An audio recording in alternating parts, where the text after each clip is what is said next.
इस वीडियो में हम व्यष्टि अर्थशास्त्र का चैप्टर 2 स्टार्ट करेंगे, जिसका नाम है एक अर्थव्यवस्था की केंद्रीय समस्याएं, यानी कि central problems of an economy. तो सबसे पहले देख लेते हैं कि इस वीडियो में हम क्या क्या डिस्कस करने वाले हैं। हम इस वीडियो में मेनली 3 पॉइंट्स पर फोकस करेंगे। सबसे पहले कि अर्थव्यवस्था और आर्थिक समस्या का कॉन्सेप्ट क्या होता है, आखिरकार अर्थव्यवस्था और आर्थिक समस्या का क्या मतलब है, ये देखेंगे। उसके बाद हम देखेंगे कि जो आर्थिक समस्या है, जिसे हम चयन की समस्या भी कहते हैं, ये उत्पन्न क्यों होती है, आखिर ये क्रिएट क्यों होती है, इसके पीछे का रीज़न जानेंगे। उसके बाद मेनली हम फोकस करेंगे कि जो एक अर्थव्यवस्था होती है उसके अंदर कौन कौन सी केंद्रीय समस्याएं होती हैं। तो सबसे पहले हम देख लेते हैं कि अर्थव्यवस्था और आर्थिक समस्या का कॉन्सेप्ट क्या है, आखिर इन दोनों जो वर्ड्स हैं इनका क्या मतलब होता है। तो अर्थव्यवस्था क्या होती है? अर्थव्यवस्था का मतलब होता है एक ऐसा क्षेत्र जिसमें जो एक देश के लोग होते हैं वो रहते हैं और विभिन्न आर्थिक क्रियाएं करते हैं। आर्थिक क्रियाएं मतलब उत्पादन करते हैं, उपभोग करते हैं, विनिमय करते हैं, निवेश करते हैं।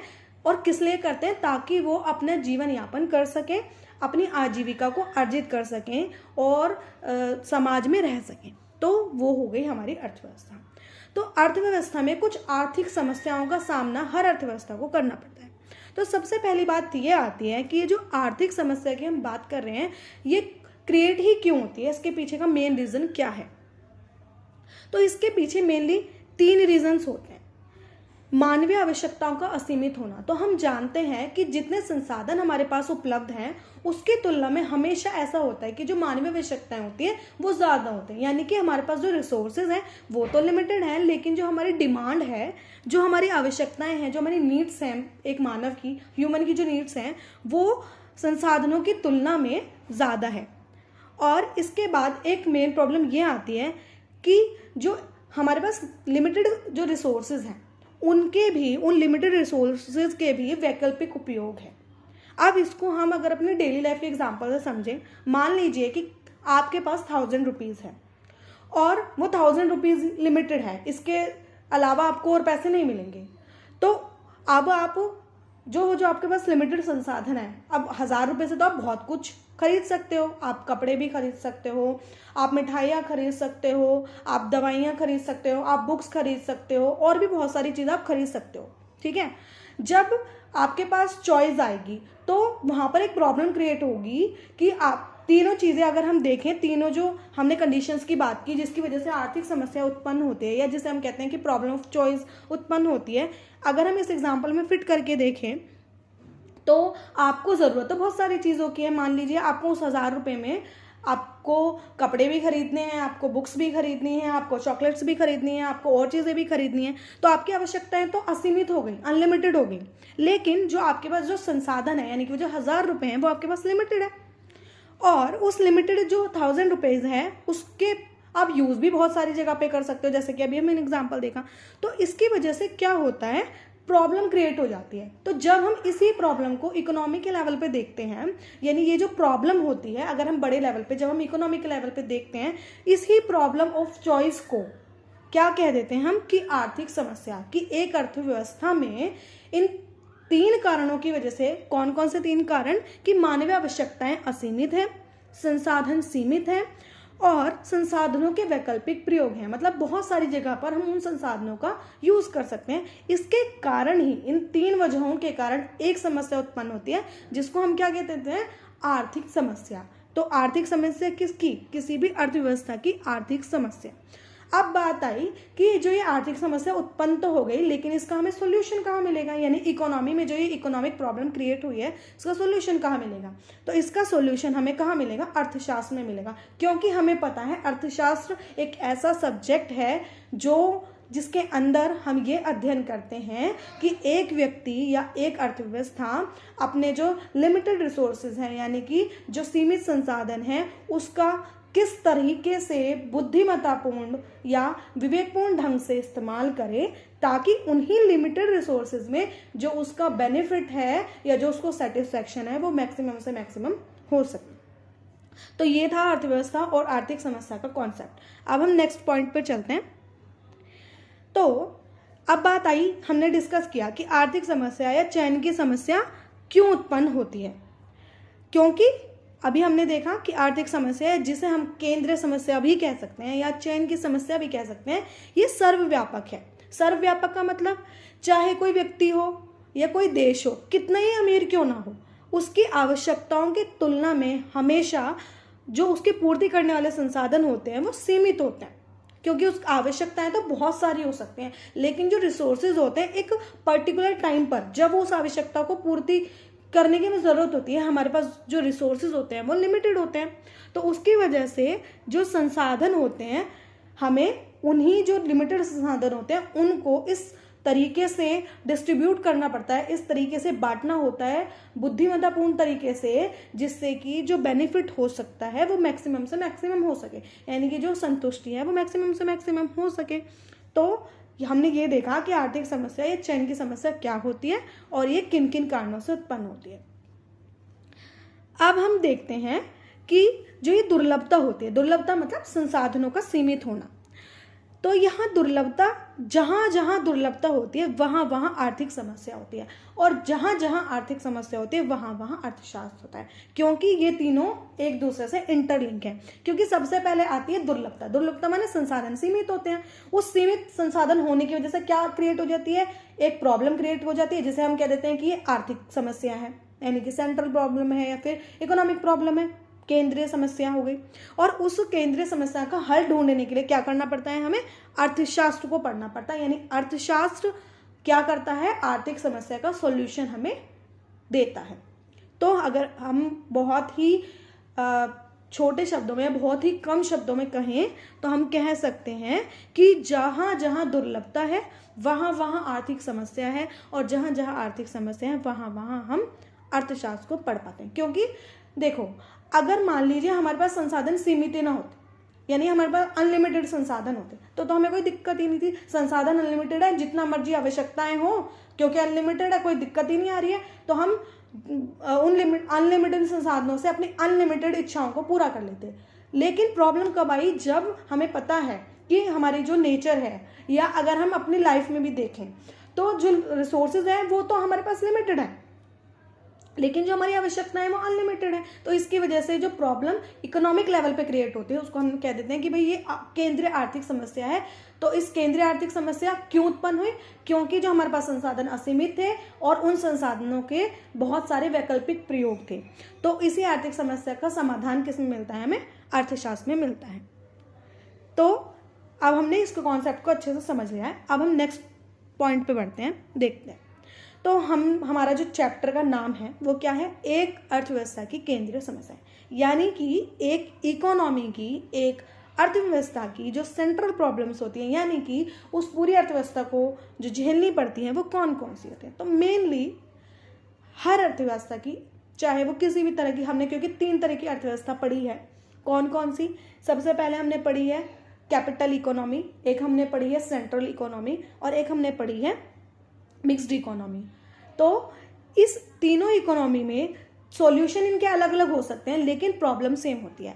तो कौन कौन सी प्रॉब्लम होती है, सेंट्रल प्रॉब्लम्स कौन कौन सी होती है इकोनॉमी की। तो सबसे पहले आता है क्या उत्पादन किया जाए। तो हम पहले देख लेते हैं कि क्या उत्पादन किया जाए से क्या मतलब है। सीधी सी बात है, उत्पादन किसका करेंगे, वस्तुओं का या सेवाओं का। तो क्या उत्पादन किया जाए मतलब कि किन किन वस्तुओं का उत्पादन किया जाए। अभी हम इस टॉपिक को आगे और समझेंगे। दूसरा है कैसे उत्पादन किया जाए। तो सीधी सी बात है, वस्तुओं का उत्पादन किया जाएगा, कैसे करेंगे, कोई टेक्निक होगी, कोई तरीका होगा, है ना, कोई रास्ता होगा जिससे वस्तुओं का उत्पादन किया जाएगा। तो कैसे उत्पादन किया जाए मतलब किस तकनीक से वस्तुओं का उत्पादन किया जाए, इसमें हम ये देखेंगे। और थर्ड प्रॉब्लम आती है मेन हमारे पास, किसके लिए उत्पादन किया जाए। तो किसके लिए उत्पादन किया जाए, इतना तो समझ में आता है कि लोगों के लिए उत्पादन किया जाएगा, लेकिन हम ये भी देखते हैं कि हमारा जो समाज है, मेनली जब हम इस प्रॉब्लम को पढ़ते हैं तो 2 रूपों में बटा हुआ है, एक तो धनी लोग हो गए और एक निर्धन लोग हो गए। तो इसमें बात आती है कि किसके लिए उत्पादन किया जाए, कि किस वर्ग के लिए कितना कितना या कैसे कैसे उत्पादन किया जाए। तो अब हम इन तीनों प्रॉब्लम्स पे एक एक करके बात करते हैं। तो सबसे पहले हमारी प्रॉब्लम आती है क्या उत्पादन किया जाए, मानी कि व्हाट टू प्रोड्यूस, यानी कि क्या उत्पादन करें।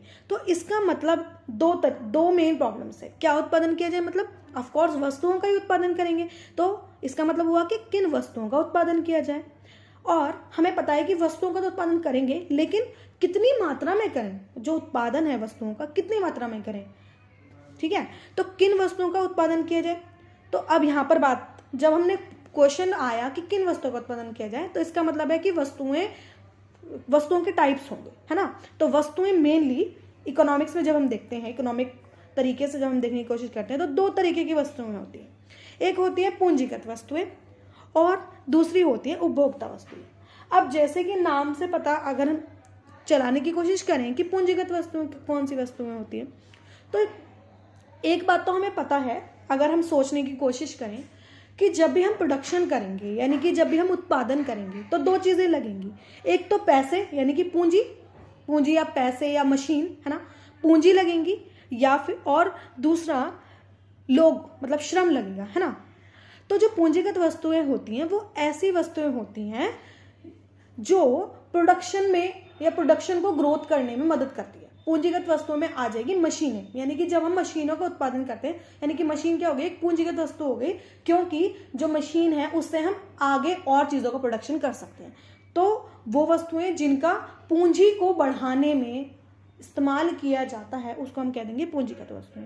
दूसरा आता है उपभोक्ता वस्तुएं। तो उपभोक्ता यानी कि कंज्यूमर, यानी उपभोक्ता वस्तुएं वे वस्तुएं होती हैं जिनका जो प्रोडक्शन होता है वो उपभोग के लिए किया जाता है ना। तो इस तरीके से दो तरीके की वस्तु हो गई। तो इस वाले जो हमारा क्वेश्चन है क्या उत्पादन किया जाए, में हम ये देखते हैं कि क्या पूंजीगत वस्तुओं का उत्पादन किया जाए या उपभोक्ता वस्तुओं का उत्पादन किया जाए। अब देखो यहाँ पर हम एक बात फिर वही एग्जाम्पल लेके चलेंगे कि मान लीजिए हमारे पास 1000 रुपीज़ ही हैं, उसी में से हमें ये डिसाइड करना पड़ेगा कि कितनी पूंजीगत वस्तुएं उत्पादित करेंगे और कितनी उपभोक्ता वस्तुएं उत्पादित करेंगे। क्योंकि संसाधन लिमिटेड होने की वजह से अगर हम एक के भी प्रोडक्शन को ज़्यादा बढ़ा देंगे, यानी मान लीजिए हमने पूंजीगत वस्तुओं का प्रोडक्शन ज़्यादा बढ़ा दिया, तो हमें क्या करना पड़ेगा, उपभोक्ता वस्तुओं के उत्पादन को कम करना पड़ेगा। ठीक है, और अगर मान लीजिए हमने उपभोक्ता वस्तुओं का उत्पादन ज़्यादा कर दिया, तो हमें पूंजीगत वस्तुओं का जो उत्पादन वो कम करना पड़ेगा, क्योंकि हमारे पास जो संसाधन है वो लिमिटेड है। तो इसी की वजह से हमें क्या करना पड़ता है, क्या उत्पादन किया जाए, किस वजह से क्रिएट होती है, चयन की समस्या से हमें चुनना पड़ेगा कि हमें पूंजीगत वस्तुओं का उत्पादन करना है या उपभोक्ता वस्तुओं का उत्पादन करना है। फिर आता है किस मात्रा में वस्तुओं का उत्पादन किया जाए। दोनों ही वस्तुओं का उत्पादन जरूरी है, दोनों ही वस्तुएं करनी पड़ेंगी, क्योंकि अगर पूंजीगत वस्तुओं का उत्पादन हम करेंगे तो फिर प्रोडक्शन आगे ज़्यादा बढ़ेगा, प्रोडक्शन ज़्यादा बढ़ेगा तो निवेश ज़्यादा बढ़ेगा, निवेश ज़्यादा बढ़ेगा तो हमारी जीडीपी की ग्रोथ होगी। और अगर उपभोक्ता वस्तुओं का उत्पादन करेंगे तो जो हमारी वर्तमान पीढ़ी है उसमें क्या होगा, जो लोग हैं वो ज़्यादा से ज़्यादा वस्तुओं का उपभोग करेंगे, उनके जीवन स्तर में सुधार होगा। तो यहाँ पर अब चयन की समस्या आ जाती है कि क्या उत्पादन किया जाए और कितनी मात्रा में किस वस्तु का उत्पादन किया जाए।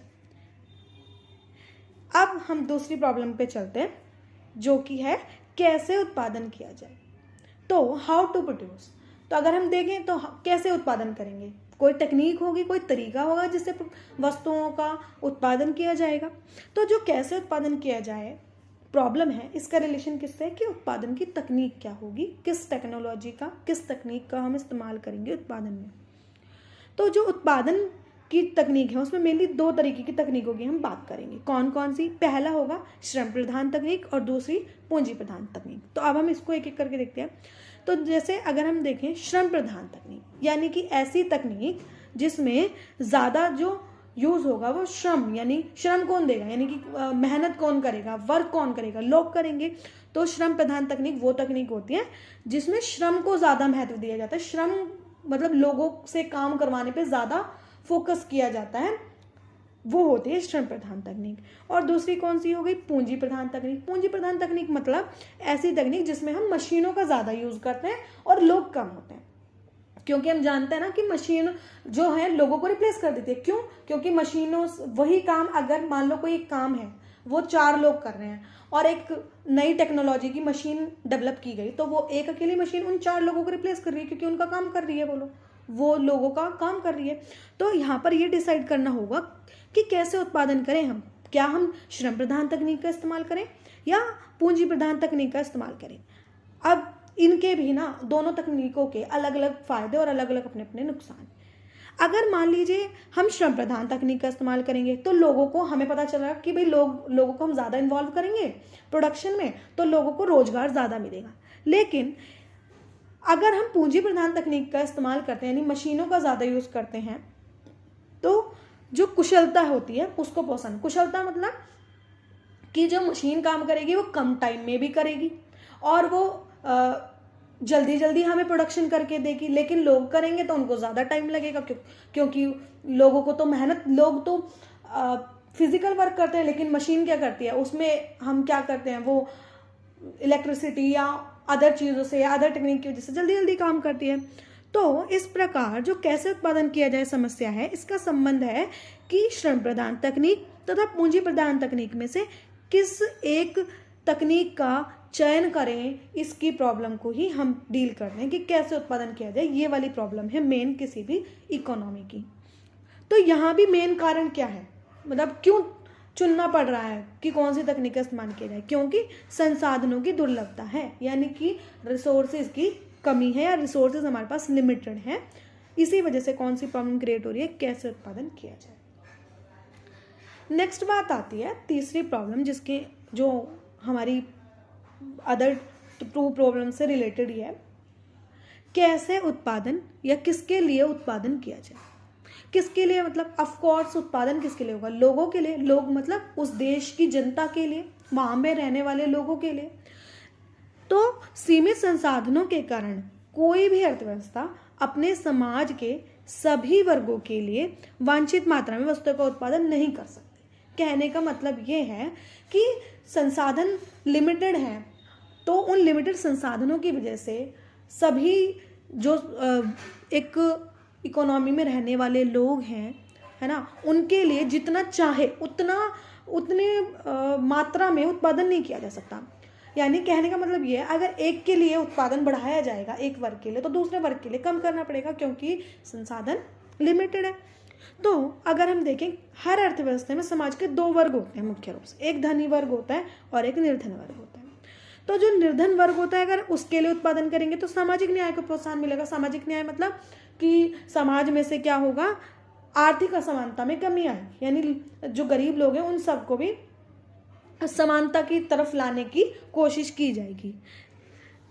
लेकिन अगर मान लीजिए हम जो धनी वर्ग के लिए वस्तुएं हैं या अदर निर्धन वर्ग के अलावा जो ज़रूरत की वस्तुएं, उसके अलावा अगर हम वस्तुओं का प्रोडक्शन नहीं करेंगे तो क्या होगा, जो हमारा जीडीपी होगा वो नीचे गिरने लगेगा। जीडीपी क्या होता है, अगर हम बहुत ही इजी लैंग्वेज में समझें, जीडीपी का मतलब होता है कि एक फाइनेंशियल ईयर में एक देश की जो या एक देश की जो घरेलू सीमा होती है, उसके अंदर जितनी भी वस्तुएं होती हैं, उन सभी वस्तुओं को ही हम कह देते हैं कि उस देश की जीडीपी।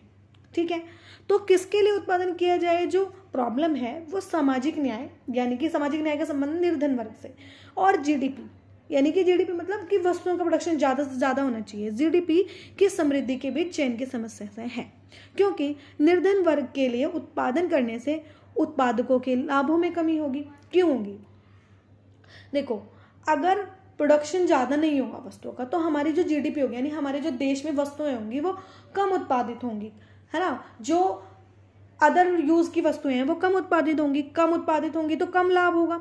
कम लाभ का मतलब जो प्रोड्यूसर्स होंगे उनको लगेगा कि भाई यहाँ पर जब प्रोडक्शन नहीं हो रहा तो वो अपना, क्योंकि प्रोड्यूसर जो होता है उसका एकमात्र लक्ष्य होता है कि उसको कैसे ज़्यादा से ज़्यादा बेनिफिट या ज़्यादा से ज़्यादा लाभ मिल सके।